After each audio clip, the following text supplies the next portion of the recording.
Madam Chair, what I would say is that we prepare whole of government accounts covering the local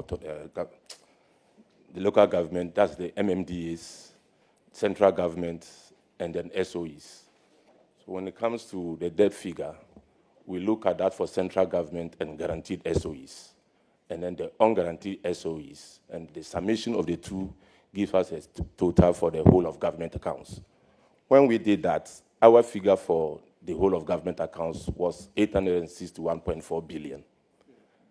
And that of the central government and the guarantee SOEs came to 711.4 billion. And this is what we reported in the financial statement. But after the report was submitted to Parliament, we met with the auditors, and then we reconciled, we did some reconciliation, but we still came back with the same figure, the same 861 billion for whole of government, and then 711.4 billion for central government and guaranteed SOEs. So far as we are concerned, we reconcile. The figures haven't changed. The figure as we see in the financial statement is the same as we have after the reconciliation, and they haven't impacted on the accounts of the state. There wasn't an overstatement, but just some few reconciliations that we have to do with the auditors. Thank you.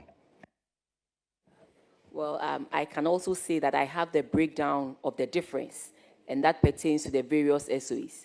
What we would want you to do moving forward is collaborate more with the audit service, and also let your responses be timely, because they are also bound by when to report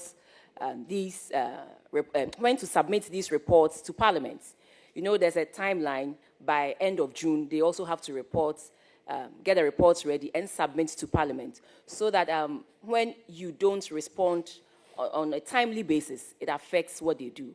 So I believe we have brought some clarity to this issue of the overstatement of public debts.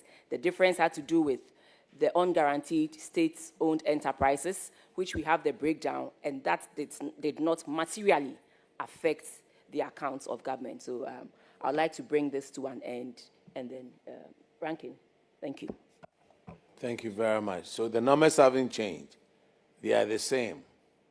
Yes, Madam Chair, the numbers haven't changed. They are the same as reported in the financial statement. And what is the debt now?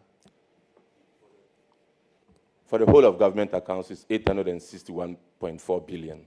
0.4 billion. And this includes the central government with the guaranteed SOEs and then unguaranteed SOEs. Thank you very much. Thank you. The unguaranteed SOEs are debts that sit in the books of state-owned enterprises. And until it crystallizes and they are not able to pay, that is when you see Ministry of Finance adding it onto their debt. But if the state-owned enterprises are paying, there's no need to add it onto the central government debt. So clearly there's a difference between the central government debts and the unguaranteed debts of the SOEs. So far as they are paying, Ministry of Finance cannot add it onto the central debt. Otherwise, it will amount to double counting of the debts.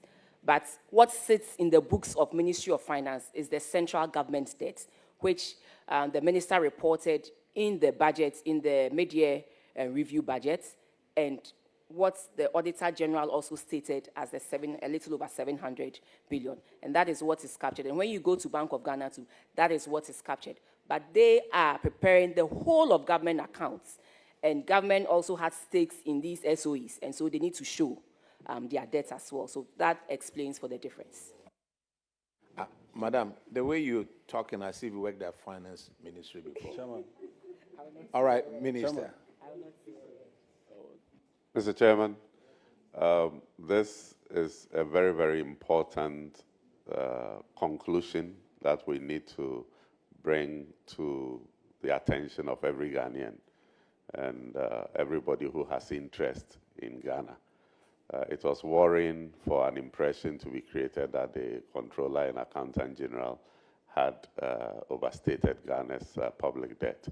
And so this conclusion, sending the message clear to everybody that there was no overstatement of the public debt and that the public debt, as stated, remains the same, is the most important conclusion that I think everybody must take out of this meeting. Thank you, Mr. Chairman.